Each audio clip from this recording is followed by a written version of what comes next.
This is the BBC. BBC Bangla. এখন সন্ধ্যা 7:30। একটু পরেই শুনবেন সর্বশেষ বিশ্ব সংবাদ। আপনারা বিবিসি শুনছেন ঢাকায় FM 100, চট্টগ্রামে 88.8, কুমিল্লায় 103.6। আপনারা যেখানে আছেন বিবিসি আপনার সাথেই আছে।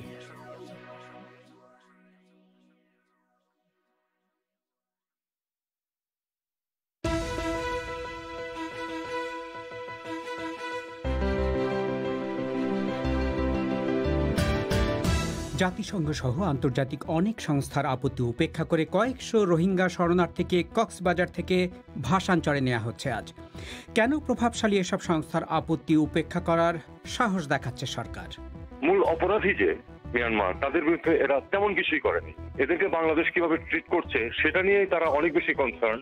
বাংলাদেশের উপর যে এত বড় একটা বোঝা এবং বাংলাদেশ যে তারপরেও তাদেরকে যথেষ্ট ভালোভাবে হ্যান্ডেল করছে সেটা কিন্তু তারা যথেষ্ট অ্যাপ্রিসিয়েট করছে না। বাংলাদেশে ইসলামপন্থীদের আপত্তি সত্ত্বেও ঢাকায় শেখ মুজিবের ভাস্কর্য স্থাপনের কাজ শুরু। আগামীকাল আবারও বিক্ষোভের ডাক। আর ভারতে কৃষক বিক্ষোভ সামলাতে মীমাংসায় বসেছে নরেন্দ্র মোদীর সরকার। এসব নিয়ে শুরু হচ্ছে বিবিসি বাংলার আজকের প্রবাহ।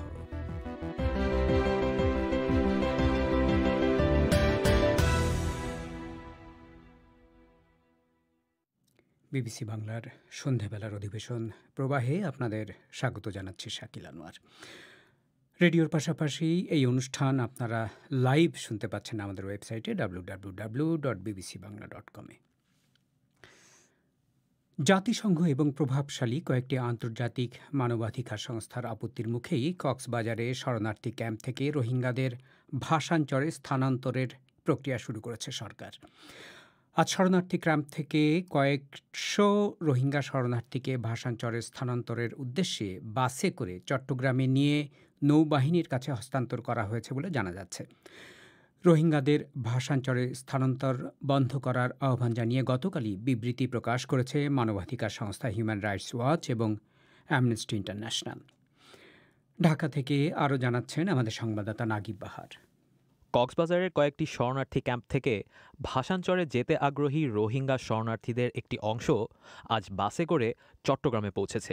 নাম প্রকাশ না করে কক্সবাজারের একটি শরণার্থী ক্যাম্পের দায়িত্বে থাকা একজন কর্মকর্তা জানান যে 10টিরও বেশি বাসে করে আনুমানিক 1000-এর বেশি রোহিঙ্গা চট্টগ্রামের উদ্দেশ্যে যাত্রা করেছেন।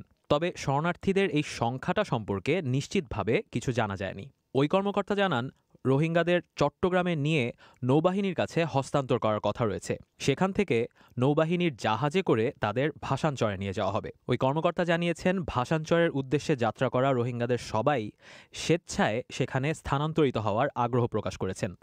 আর প্রথম দিন ভাসানচরের উদ্দেশ্যে রওনা দেয়া রোহিঙ্গাদের দেখে উদ্বুদ্ধ হয়ে আরও অনেক রোহিঙ্গা স্থানান্তরিত হওয়ার আগ্রহ প্রকাশ করেছেন বলে বিবিসি বাংলাকে জানান ওই কর্মকর্তা। ঠিক একই ধরনের কথা বলছিলেন কুতুপালং ক্যাম্পের একজন রোহিঙ্গা নেতা মোহাম্মদ আমিন। এখনো কখনো জবরদস্তি হয় নাই। যে সময় কি গাড়ি তুলতে আছে আমি সেখানে ছিলাম। ও খুব সুন্দর নিরাপত্তা ভাবে যাচ্ছে স্যার, খুব শান্তি ভাবে যাচ্ছে স্যার। যারা নাকি গেছে স্যার খুব সুষ্ঠ নিরাপত্তা এভাবে গেছে স্যার। আমি আশা করছি ওখানেও এরা নিরাপত্তা থাকতে পারবে, তখন আমিও ওখানে যাওয়ার জন্য ব্যবস্থা নিয়েছি স্যার। ওদিকে রোহিঙ্গা শরণার্থীদের ভাসানচরে স্থানান্তরের প্রক্রিয়া শুরু হওয়ার দিনেই দুটি আন্তর্জাতিক মানবাধিকার সংস্থা হিউম্যান রাইটস ওয়াচ এবং অ্যামনেস্টি ইন্টারন্যাশনাল এই স্থানান্তর প্রক্রিয়া বন্ধ করার আহ্বান জানিয়ে বিবৃতি দিয়েছে। হিউম্যান রাইটস ওয়াচ তাদের বিবৃতিতে বলেছে, বাংলাদেশ সরকারের উচিত একটি স্বচ্ছ স্থানান্তর প্রক্রিয়া অনুসরণ করে শরণার্থীদের বুঝে শুনে সিদ্ধান্তের ভিত্তিতে স্থানান্তর প্রক্রিয়া সম্পন্ন করা। সংস্থাটির দক্ষিণ এশিয়া শাখার পরিচালক মীনাক্ষী গাঙ্গুলি বিবিসি বাংলাকে বলেন, ভাসানচরে রোহিঙ্গাদের জীবনের নিরাপত্তা ও জীবিকার নিশ্চয়তার বিষয়টি নিশ্চিত করেই স্থানান্তর প্রক্রিয়া শুরু করা উচিত ছিল বাংলাদেশ কর্তৃপক্ষের। যে যখন অনেকজন লোককে একটা আইল্যান্ডে শিফট করা হয় তখন সেই আইল্যান্ডে এটা একটা চর, কিছুদিন আগে ছিল না। এখানে যেহেতু বে অফ বেঙ্গলে অনেক সাইক্লোন আসে, অনেক স্টর্ম সার্জ হয়, একটা টেকনিক্যাল ইভ্যালুয়েশন সেফটি যেগুলো বানিয়েছেন বাংলাদেশ গভর্নমেন্ট ওইটাকে ইভ্যালুয়েট করার জন্য যে প্রোটেকশন আছে কিনা। দ্বিতীয়টা হলো যে ওখানে কন্ডিশনস কি হবে, ওখানে এডুকেশনের সিস্টেম কি, লাইভলিহুডের সিস্টেম কি, এগুলো একটা ইন্ডিপেন্ডেন্ট ইভ্যালুয়েশন। এটা কিন্তু বাংলাদেশ নিজেই বলেছিলেন যে তারা ইন্টারন্যাশনাল একটা ইন্ডিপেন্ডেন্ট ইভ্যালুয়েশন করাবেন, কিন্তু সেটা তারা করার নাই। মিস গাঙ্গুলি বলেন, কক্সবাজারের শিবিরগুলোতে শরণার্থীদের জীবন ধারণ ও সুরক্ষা নিশ্চিত করতে যে ধরনের সুবিধা ও সহায়তার ব্যবস্থা রয়েছে, ভাসানচরেও একই ধরনের সুবিধার ব্যবস্থা নিশ্চিত করার পরই রোহিঙ্গাদের স্থানান্তর বাস্তবায়ন করা উচিত ছিল। কক্সবাজারে কিন্তু যে ক্যাম্প আছে ওখানে অনেক হিউম্যানিটেরিয়ান এজেন্সিজ কাজ করছে। তো যদি রিলোকেশনই হয় তো আগে তো সিস্টেম গুলো এস্টাবলিশ হোক, তারপরে তো মানুষকে শিফট করবে। যদি এখন কারোর হার্ট অ্যাটাক হয়ে যায় তাকে কি করে মেডিকেল ট্রিটমেন্ট দেওয়া হবে? এই সিস্টেমটা তো খুব ইজিলি এস্টাবলিশ হয়ে যেতে পারে যদি বাংলাদেশ গভর্নমেন্ট আগে ওই এক্সপার্ট গুলোকে আনে, ওই অ্যাসিস্ট্যান্ট গুলো এস্টাবলিশ করে, তারপরে মানুষকে শিফট করে। আচ্ছা তারা কেন, সেটা আমরা একেবারেই বুঝতে পারছি না। ডিসেম্বর মাসে আগ্রহী রোহিঙ্গাদের ভাসানচরে স্থানান্তরের পরিকল্পনা আগে থেকেই ছিল বাংলাদেশ সরকারের, কিন্তু জাতিসংঘ সহ আন্তর্জাতিক বিভিন্ন সংস্থা শুরু থেকেই রোহিঙ্গাদের স্থানান্তরে বাধ্য করার ব্যাপারে আপত্তি জানিয়ে আসছিল। ২রা ডিসেম্বর জাতিসংঘ এক বিবৃতিতে জানিয়েছিল, রোহিঙ্গা শরণার্থীদের ভাসানচরে স্থানান্তরের বিষয়ে জাতিসংঘ অবগত থাকলেও শরণার্থীদের স্থানান্তর প্রস্তুতি কিংবা তাদের শনাক্তকরণ প্রক্রিয়ার সাথে তাদেরকে যুক্ত করা হয়নি। নাগিব বাহার, ঢাকা থেকে। ভাসানচরে রোহিঙ্গা শরণার্থীদের সরিয়ে নেওয়ার ব্যাপারে জাতিসংঘ বা আন্তর্জাতিক ত্রাণ এবং মানবাধিকার সংস্থাগুলোর শক্ত আপত্তি রয়েছে। তাদের কথা, ইচ্ছার বিরুদ্ধে শরণার্থীদের সরিয়ে নেওয়া আন্তর্জাতিক রীতিনীতির লঙ্ঘন। কিন্তু প্রভাবশালী এসব আন্তর্জাতিক প্রতিষ্ঠানের দাবি অগ্রাহ্য করে কেন ভাসানচরে রোহিঙ্গাদের নিচ্ছে বাংলাদেশের সরকার? সম্ভাব্য লক্ষ্য কী হতে পারে? জিজ্ঞেস করেছিলাম বাংলাদেশের সাবেক কূটনীতিক এবং সাবেক পররাষ্ট্র সচিব তৌহিদ হোসেনকে। আসলে আমার ২-৩টা জিনিস এখানে মনে হয়। এক হলো যে এটা তো কোনো সমাধান নয়, আসলে এটা হলো একটা সাময়িক ব্যবস্থা। সমাধান আছে মিয়ানমারে, যেখানে পরিবেশ সৃষ্টি করতে হবে মানুষগুলি যাতে অধিকার এবং নিরাপত্তার সাথে ফেরত যেতে পারে। সেক্ষেত্রে এই যে মুভমেন্টটা, এটা ওই ক্ষেত্রে কোনো প্রভাব রাখছে না। এটা একটা সাময়িক লজিস্টিক্যাল ব্যবস্থা। এটা হলো প্রথম পয়েন্ট। আমি আসলে খুব ভালো জানি না যে সরকারের কি প্ল্যান, যে কারণে এটার উপর আপনি যেটা বলছেন যে ইনসিস্ট করছে সরকার এবং এত ধরনের আপত্তি সত্ত্বেও। একটা কারণ হতে পারে যে বিপুল পরিমাণ অর্থ খরচ করে ব্যবস্থাটা করা হয়েছে এবং আন্তর্জাতিক সম্প্রদায়ের কারো কারো আপত্তির কারণে এটা এতদিন পর্যন্ত নিয়ে যাওয়া যায় নাই। এখন সরকার যেহেতু এত বড় একটা প্রজেক্ট নিয়েছে, সেটার কিছু বেনিফিট সরকার চায়। বেনিফিটটা এমন হতে পারে যে যেহেতু ওখানে প্রচন্ড কনজেশন আছে সামান্য জায়গার মধ্যে এতগুলি মানুষ, এবং আমাদের যে বাংলাদেশি মানুষরা যারা আছেন তারাও কিন্তু এই কারণে প্রচুর সাফার করছেন, খানিকটা মিটিগেট করা এটা একটা উদ্দেশ্য হতে পারে। আরেকটা হতে পারে যে কনজেশন যদি খানিকটা কমে তাহলে হয়তো ওখানে কিন্তু প্রশ্নটা হচ্ছে যে মাত্র কয়েক হাজার লোককে এখন নেওয়া হচ্ছে এবং তাদের যে ক্যাপাসিটি সেখানে ভাসানচরে সরকারের লাখখানেক বড়জোর নেওয়া যেতে পারে, কিন্তু সেখানে ১০-১১ লাখ ইতিমধ্যেই আছে। তো লাখখানেক নিয়ে, তার মানে ১০% মতো নিয়ে যে আসলে কি লাভ হবে? আমি যতটুকু জানি এই মুহূর্তে যদিও ১১ লক্ষ রোহিঙ্গা বাংলাদেশে আছে, কিন্তু ক্যাম্পগুলিতে সম্ভবত ৮ লাখের কম বেশি।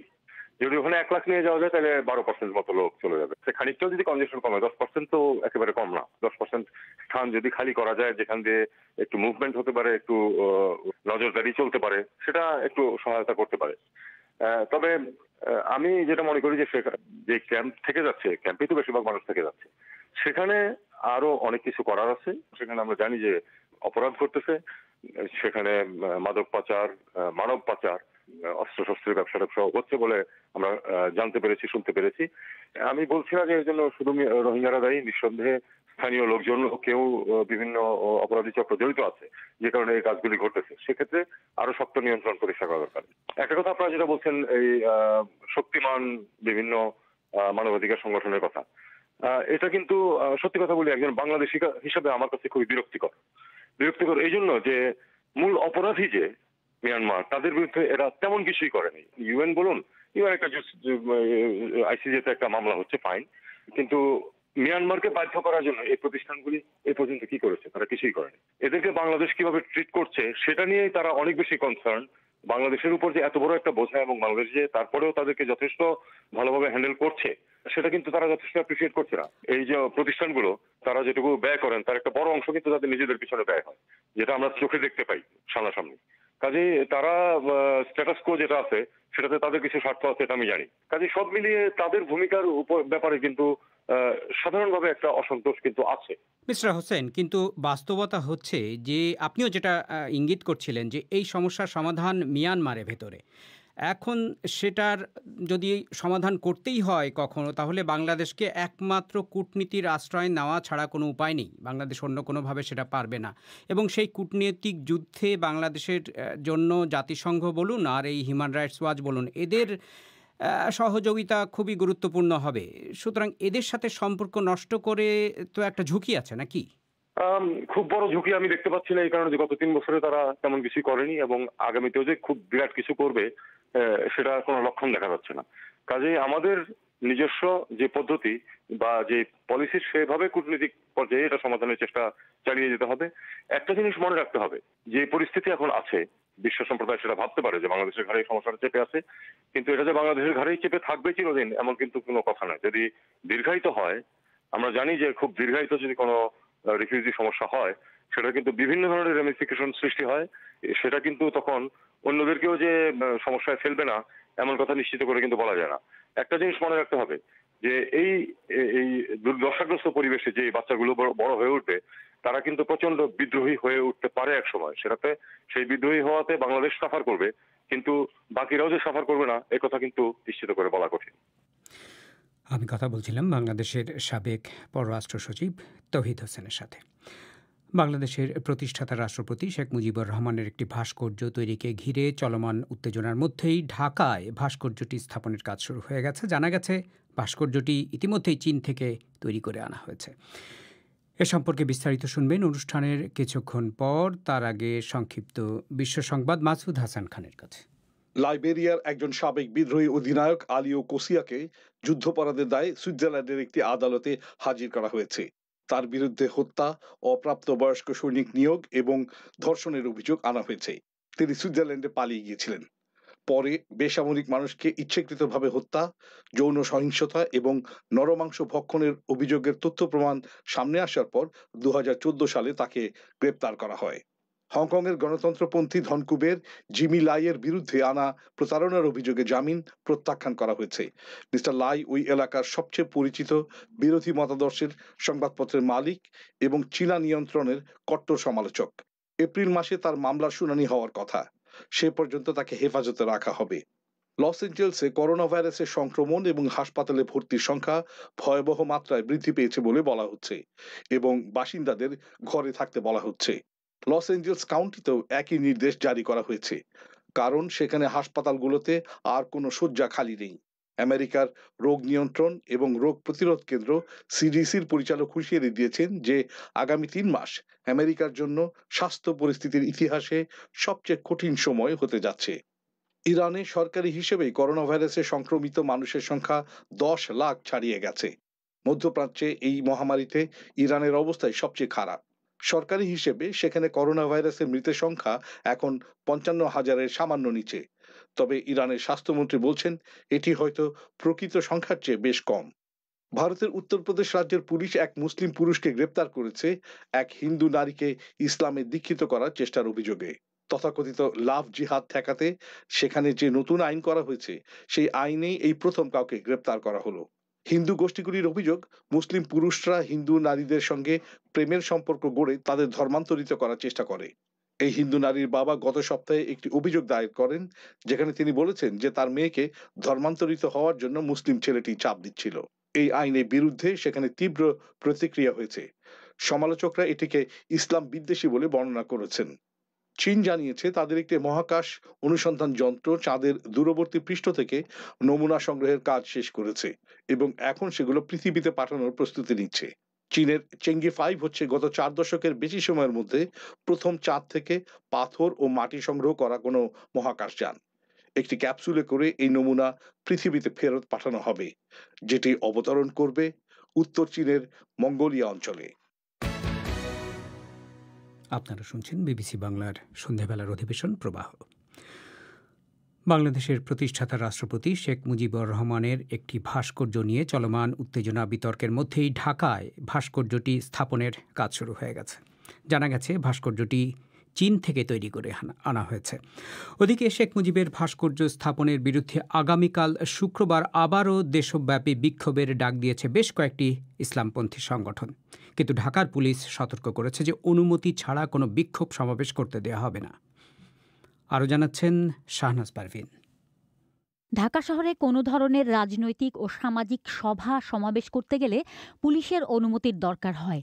তবে এই তথ্য নতুন করে আবার মনে করিয়ে দিয়েছে মহানগর পুলিশ। অনুমতি ছাড়া ঢাকা মহানগরীতে কোনো ধরনের ধর্মীয়, রাজনৈতিক ও সামাজিক সংগঠনের সমাবেশ বা মিছিল নিষিদ্ধ করা হয়েছে। পুলিশের এই ঘোষণা এমন এক সময় এলো যখন ইসলামপন্থী বেশ কয়েকটি দল আগামীকাল শুক্রবার মুজিব ভাস্কর্যটি স্থাপনের বিপক্ষে আবারও মাঠে নামার ঘোষণা দিয়েছে। ভাস্কর্যের বিপক্ষে বরাবরই কঠোর অবস্থান নিয়ে আন্দোলনকারী সংগঠন হেফাজতে ইসলামের যুগ্ম মহাসচিব মামুনুল হক বলেছেন, তারা এর বিপক্ষে কথা বলেই যাবেন। দিব বা দিব না সেটা তো আসলে আমাদের বিষয় না। আমাদের বিষয়টা হলো যে আমরা প্রতিবাদ করব, শান্তিপূর্ণভাবে আমরা আন্দোলন করব, যেটা আমাদের সাংবিধানিক অধিকার, নাগরিক অধিকার, গণতান্ত্রিক অধিকার। সেই জায়গাটা থেকে আমরা আমাদের ইমানি দাবিটা জানিয়েই যাব, কথা বলেই যাব। সেটা এখন সরকার রাখবে কি রাখবে না সেটা সরকারের বিষয়, এবং জনগণ এই ক্ষেত্রে আমাদের বক্তব্য এবং সরকারের অবস্থান বিবেচনা করে জনগণ মূল্যায়ন করবে। সেটা আমাদের এই কথা হলেই। ইতিমধ্যেই ইসলামপন্থী দলগুলো হেফাজতে ইসলামের নেতৃত্বে বেশ কয়েকবার বিক্ষোভ করেছে। তাদের বক্তব্য, ভাস্কর্য নির্মাণের নামে দেশব্যাপী মূর্তি বানানো হচ্ছে। ভাস্কর্যটি নিয়ে চলমান টানাপোড়েনের মধ্যে এ ব্যাপারে কঠোর অবস্থান নেয়ার ইঙ্গিত দিয়েছে আওয়ামী লীগ। বাংলাদেশে এর আগেও ভাস্কর্য নিয়ে উত্তেজনাকর অবস্থার সৃষ্টি হয়েছে। সুপ্রিম কোর্ট প্রাঙ্গণে একটি ভাস্কর্য স্থাপনের বিরুদ্ধে হেফাজতে ইসলামের আন্দোলনে চাপের মুখে সেটি পরে স্থানান্তর করা হয়। কিন্তু এখন যে ভাস্কর্য নিয়ে এত বিতর্ক, সেই ভাস্কর্যের নির্মাণ কাজ কতদূর? ঢাকার দক্ষিণে ধোলাইপাড় মোড়ে নির্মাণাধীন এই ভাস্কর্যটি ঢাকা মাওয়া এক্সপ্রেসওয়ে প্রকল্পের অংশ। প্রকল্পের পরিচালক সবুজ উদ্দিন খান জানিয়েছেন, ভাস্কর্যটি চীনে নির্মাণ করা হয়েছে। এ মাসেই এটি উদ্বোধন করা সম্ভব হবে বলে তারা আশা করছেন। এই ভাস্কর্যটা অলমোস্ট কমপ্লিট। আমাদের 16 ডিসেম্বরের আগে এটা শেষ হওয়ার কথা ছিল, বাট একটা অনুমোদনের বিষয় আছে। ওই যে আমাদের যে বঙ্গবন্ধু যে কল্যাণ ট্রাস্টি বোর্ড আছে না, সেখান থেকে ফর্মালি অনুমোদন নিতে হয়। তো সেখান থেকে অনুমোদনটা হইলে তারপরে কাজটা শেষ করা হবে আর কি। চীন থেকে তৈরি হয়ে আসছে। কবে নাগাদ পৌঁছতে পারে বাংলাদেশে? এটা অলরেডি চলে আসছে, সেটিং এর কাজ চলতেছে, অলমোস্ট শেষ কাজটা। বঙ্গবন্ধু ট্রাস্টি বোর্ড থেকে একটা অনুমোদন নিতে হয়, সেই অনুমোদনটা হওয়ার পর আমরা ওপেন করবো। যাত্রাবাড়ি ফ্লাইওভারের কাছে যে জায়গাটিতে সেটি স্থাপন করা হচ্ছে, সেই পুরো জায়গাটি কালো কাপড় দিয়ে ঢেকে রাখা হয়েছে। ভাস্কর্যটির শিল্পী, এর আকৃতি বা অলঙ্করণ সম্পর্কে বিস্তারিত জানা না গেলেও এটি তৈরিতে 9 কোটি টাকা খরচ হয়েছে বলে জানিয়েছেন মিস্টার খান। শাহনাজ পারভিন, ঢাকা থেকে। ভারতে বিতর্কিত 3টি কৃষি আইন বাতিল করার দাবিতে হাজার হাজার কৃষক যে তুমুল আন্দোলন করছেন তা নিরসনের চেষ্টায় আজ কেন্দ্রীয় সরকার কৃষক নেতাদের সাথে আবারও বৈঠকে বসছেন। গত মঙ্গলবারের পর এই নিয়ে দ্বিতীয়বার নরেন্দ্র মোদী সরকারের সিনিয়র ক্যাবিনেট মন্ত্রীরা আন্দোলনকারীদের সাথে আলোচনায় বসেছেন। তবে এখনও বিরোধের জট খুলেছে তেমন কোনো খবর নেই। পার্লামেন্টের জরুরি অধিবেশন ডেকে আইনগুলো রদ করতে হবে, এই দাবিতে কৃষকরা এখনও অনড়। এদিকে গত 8 দিন ধরে হাজার হাজার কৃষক ট্রাক্টর, ট্রলি নিয়ে রাজধানী দিল্লির অন্তত 5টি সীমান্ত অবরুদ্ধ করে রেখেছেন এবং সেই অচলাবস্থা অবসানের জন্য সরকারের ওপর চাপও বাড়ছে। সর্বশেষ পরিস্থিতি নিয়ে এখন বিবিসির দিল্লি স্টুডিও থেকে আমার সাথে যোগ দিচ্ছেন সংবাদদাতা শুভজ্যোতি ঘোষ। শুভ, আজকের বৈঠকেই একটা সমাধান হবে, হস্তনিস্থ হবে বলে একটা ধারণা ছিল। তো এখন পর্যন্ত আলোচনার যে গতি প্রকৃতি আপনি দেখছেন, কি জানতে পারছেন? শাকিল, হ্যাঁ ঠিকই বলেছেন। কৃষক নেতারা আজকের আলোচনার আগে বলেছিলেন যে এটাই সরকারের সামনে শেষ সুযোগ। সরকার যদি এটা নিষ্পত্তি করতে চায় তাহলে তাদের আজকের মধ্যেই করতে হবে, তা না হলে তারা আবার আন্দোলনে ফিরে যাবেন এবং তাদের আন্দোলন চলবে, এমনটাই বলেছিলেন। কিন্তু আমরা এখনও অবধি যা জানতে পারছি, বিকেলে আলোচনা শুরু হয়েছে, দুপুরের আগেই আলোচনা শুরু হয়েছে ইনফ্যাক্ট, কিন্তু এখনও অবধি কোনো মীমাংসা সূত্র বেরিয়েছে এরকম কোনো খবর নেই। এবং কৃষক নেতারা সেখানে একটা প্রেজেন্টেশন দিয়েছেন আজকে, যে নতুন আইনগুলোর সীমাবদ্ধতা কোথায় সেটা তারা ব্যাখ্যা করেছেন। তাঁরা আশঙ্কা করছেন যে এটা একটা কন্ট্রাক্ট ফার্মিংয়ের দিকে তাদের ঠেলে দেবে, যেখানে তারা বৃহৎ কর্পোরেট সংস্থাগুলোর হাতে জিম্মি হয়ে পড়বেন, অর্থাৎ তাদের বেঁধে দেওয়া দামেই তাদের কৃষিপণ্য বেচতে হবে, তাদের কাছ থেকে অ্যাডভান্স নিয়ে যেটাকে দাদনের মতো বলা যেতে পারে, সেই দাদন নিয়ে তাদের চাষ করতে হবে, এটাই তাদের মূল আপত্তি। এবং যেটা এই মুহূর্তে মান্ডি সিস্টেম আছে, অর্থাৎ সরকারের বড় বাজারে মান্ডিতে গিয়ে তারা যে কৃষিপণ্য বেচতে পারেন সরকারের বেঁধে দেওয়া এমএসপি মিনিমাম সাপোর্ট প্রাইসে, সেইটা তারা পাবেন না। তো এই ব্যাপারগুলো তারা ব্যাখ্যা করেছেন। অন্যদিকে সরকারের দিকে ছিলেন নরেন্দ্র তোমর কৃষিমন্ত্রী এবং বাণিজ্যমন্ত্রী পীযূষ গোয়েল। তাঁরা যেটা আভাস দিয়েছেন বলে জানা যাচ্ছে যে মিনিমাম সাপোর্ট প্রাইস, অর্থাৎ সরকারের একটা নির্দিষ্ট বেঁধে দেওয়া মূল্য, যে গ্যারান্টিড মূল্য কৃষিপণ্যের ক্ষেত্রে, সেইটাকে লিগালাইজ করা, সেটাকে আইনসিদ্ধ করার কথা ভাবা যেতে পারে, এই প্রস্তাব তারা দিয়েছিলেন। কিন্তু কৃষকরা বলছেন না, যতক্ষণ না পর্যন্ত 3টে আইন বাতিল হবে পার্লামেন্টের বিশেষ অধিবেশন ডেকে, ততক্ষণ তারা আন্দোলনে কোনো বিরতি দেবেন না। তো সরকার একদিকে আলোচনা করছে, আবার অন্যদিকে বিভিন্ন মিডিয়ায় দেখা যাচ্ছে যে ক্ষমতাসীন বিজেপি নেতারা এই কৃষক আন্দোলনকে কটাক্ষ করছেন নানাভাবে, বলছেন নানাভাবে তারা কটাক্ষ করছেন। ঠিকই বলেছেন শাকিল, এবং এটাই কিন্তু পরিস্থিতিকে জটিল করে তুলেছে বলে অনেকে মনে করছেন যে রফা সূত্রের আগে যে একটা পারস্পরিক আস্থার পরিবেশ দরকার হয়, সেটা এতে নষ্ট হয়ে যাচ্ছে। কিভাবে? দু একটা উদাহরণ দেওয়া যাক।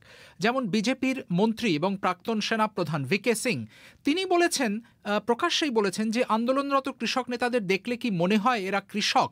তিনি বলতে চাইছেন যে এই কৃষক নেতারা কেউ প্রাক্তন সেনা কর্মকর্তা, কেউ বিজনেসম্যান, ব্যবসায়ী, শিল্পপতি, এরা কেউ কৃষক নন, এরা কেউ মাঠে নেমে চাষ করেন না বা করান না।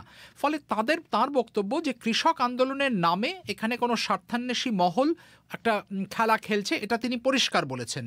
মনোজ তিওয়ারি, যিনি কয়েকদিন আগেও দিল্লি বিজেপির প্রধান ছিলেন, এমপি, তিনি বলেছেন যে টুকরে টুকরে গ্যাং, অর্থাৎ বিজেপির একটা খুব প্রিয় শব্দবন্ধ, যারা দেশকে ভাঙতে চায় বলে তারা মনে করেন, তাদেরকে এই শব্দ দিয়েই বর্ণনা করা হয়।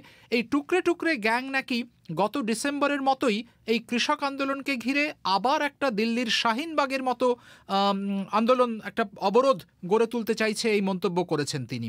ফলে কৃষক নেতারা যথারীতি এটাকে খুব ভালোভাবে নিতে পারছেন না। এবং আজকে যেটা একটা মজার একটা ইন্টারেস্টিং ঘটনা ঘটেছে, যে সরকারি মিলনায়তনে এই রফা আলোচনার চেষ্টা চলছে, সেটা বিজ্ঞান ভবন বলা হয় দিল্লির। সেই দিল্লির বিজ্ঞান ভবনে যখন সরকারের তরফে কৃষক নেতাদেরকে লাঞ্চ অফার করা হয়েছিল, তারা কিন্তু সেই মধ্যাহ্নভোজের প্রস্তাব ফিরিয়ে দিয়েছেন। অর্থাৎ আস্থা এতটাই তলানিতে, তারা বলেছেন না, সরকারি খাবার আমরা খেতে পারবো না, আমরা নিজেদের টিফিন বাক্স এনেছি, সেটা খুলেই তারা খেতে শুরু করেন। যা থেকে বোঝা যায় যে পারস্পরিক আস্থাটা কোন পর্যায়ে এবং কেন আলোচনায় কোনো জট খুলছে না। শুভ, বিভিন্ন মিডিয়াতে দেখা যাচ্ছে ভারতের যে এতদিন পর্যন্ত পাঞ্জাবের কৃষকরাই মূলত সেখানে অবস্থান নিয়েছিলেন, এখন ভারতের অন্য রাজ্য থেকেও কৃষকরা আসছেন, এটা কি ঠিক? হ্যাঁ, কিছুটা ঠিক। মূলত যেটা পাঞ্জাবের কৃষকরাই এই আন্দোলনে প্রধানত নেতৃত্ব দিচ্ছেন, এটা নিয়ে কোনো ভুল নেই। এবং এখানে এটাও বলার যে পাঞ্জাবের মুখ্যমন্ত্রী অমরিন্দর সিং, যিনি এই আন্দোলনকে প্রকাশ্যে সমর্থন জানাচ্ছেন প্রথম থেকে, তিনি আজকে দিল্লিতে এসেছিলেন, স্বরাষ্ট্রমন্ত্রী অমিত শাহর সঙ্গে বৈঠকও করে গেছেন এবং বলেছেন দুপক্ষই যাতে তাদের মধ্যে বিরোধ মিটিয়ে একটা সমাধান খুঁজে পায়, সেটা খুব জরুরি, একথা বলেছেন ঠিকই। কিন্তু এখন শুধু পাঞ্জাব নয়, এখন যেটা দেখা যাচ্ছে ভারতের আরেকটা বড় রাজ্য উত্তরপ্রদেশ, সেখান থেকেও কিন্তু দলে দলে কৃষকরা আসছেন। তারাও চাইছেন এই আন্দোলনে যোগ দিতে এবং সরকারের সঙ্গে রফা আলোচনায় সামিল হতে, এবং যার পরিণতিতে তাদেরকে এখনও দিল্লিতে ঢুকতে দেওয়া হয়নি। কিন্তু এই যে উত্তরপ্রদেশ থেকে কৃষকদের আসা, তার পরিণতিতে দিল্লি মিরাট এক্সপ্রেসওয়ে, যেটা ন্যাশনাল হাইওয়ে 24, সেই জাতীয় সড়কের সীমান্ত বন্ধ হয়ে গেছে। নয়ডার সঙ্গে নয়ডা দিল্লির শহরতলিতে উত্তরপ্রদেশের একটা খুব সমৃদ্ধ জনপদ, সেই নয়ডা দিল্লি লিঙ্ক রোড, সেই সীমান্তও বন্ধ হয়ে আছে, কৃষকরা সেখানে অবস্থান করছেন। হরিয়ানার বিভিন্ন গ্রাম থেকে খাপ, যেগুলো বলে কৃষকদের সমিতি বা পঞ্চায়েত, সেখান থেকেও কৃষকরা আসছেন হরিয়ানার বিভিন্ন সীমান্ত দিয়ে, ফরিদাবাদ, বদরপুর সীমান্ত দিয়ে। এবং তার ফলে হয়েছে এই অনেকগুলো সীমান্ত এখন অবরুদ্ধ হয়ে রয়েছে এবং অন্যান্য রাজ্য থেকেও কৃষকরা আসছেন। অবস্থা এতটাই খারাপ, সেখানে অনেকের জ্বর আছে এমনটাও শোনা যাচ্ছে। দিল্লি পুলিশ বা এই রাজ্যগুলোর পুলিশ সেখানে বিনামূল্যে কোভিড টেস্টের ব্যবস্থা অবধি করছে কৃষকদের, যাদের শরীরের তাপমাত্রা স্বাভাবিকের চেয়ে বেশি। এবং আরও খবর পাওয়া যাচ্ছে যে বিভিন্ন রাজ্য থেকেও কৃষকরা আসছেন, যার মধ্যে দক্ষিণের কেরালার কৃষকরাও আছেন। শুভ, আপনাকে ধন্যবাদ। শুভজ্যোতি ঘোষ বলছিলেন দিল্লির স্টুডিও থেকে। আপনারা বিবিসি বাংলা শুনছেন ঢাকায়, কুমিল্লায়, সিলেটে। আপনারা যেখানে আছেন বিবিসি বাংলা আপনার সাথেই আছে।